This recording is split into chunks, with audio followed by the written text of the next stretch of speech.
अगर आप भी चाहते हैं भोजपुरी फिल्म्स वर्ल्ड का ऑडियो वीडियो आप तो पहुंचे तो हमारे चैनल को सब्सक्राइब करें और बेल आइकन को दबाना ना भूलें।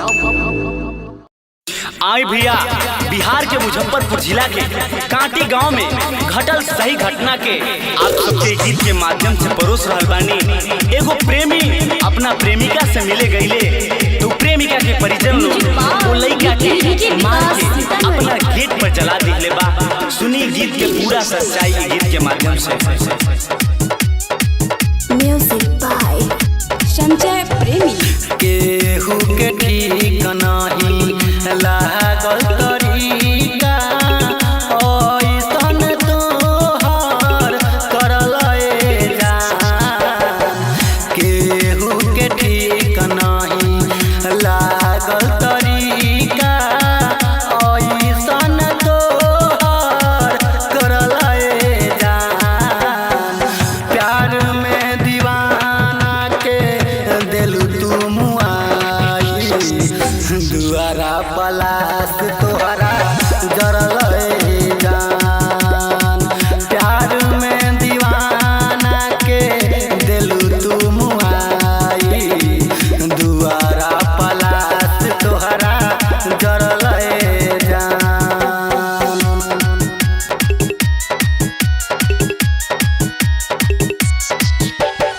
Music by DJ Vikas Sitamarhi.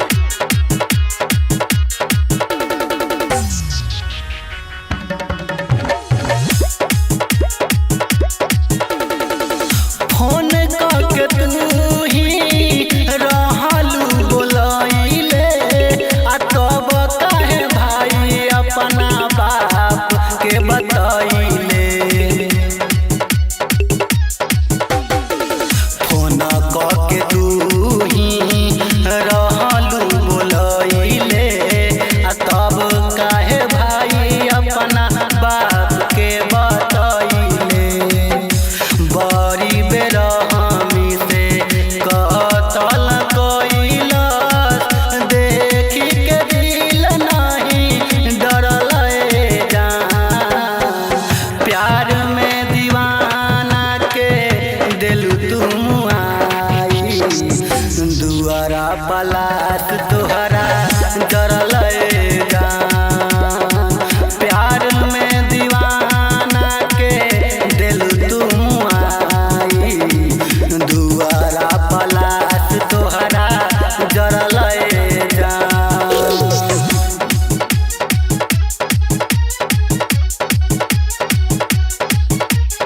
Music by DJ Vikas Sitamarhi.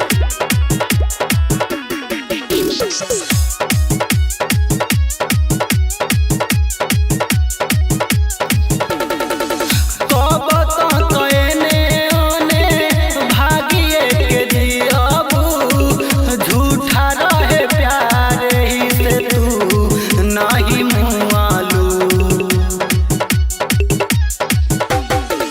कब तक एने ओने भागिए के जियबू, झूठा रहे प्यार ही से तू नहीं मुआलू।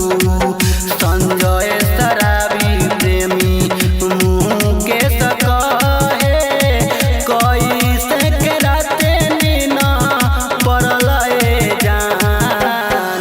प्यार में दीवाना के दिलू तू मुआई, दुआरा पलास तोहरा जरल जान। प्यार में दीवाना के दिलू तू मुआई, दुआरा पलास तोहरा जरल जान। प्रेमी डिजिटल रिकॉर्डिंग स्टूडियो सीभर। कॉन्टैक्ट 93049771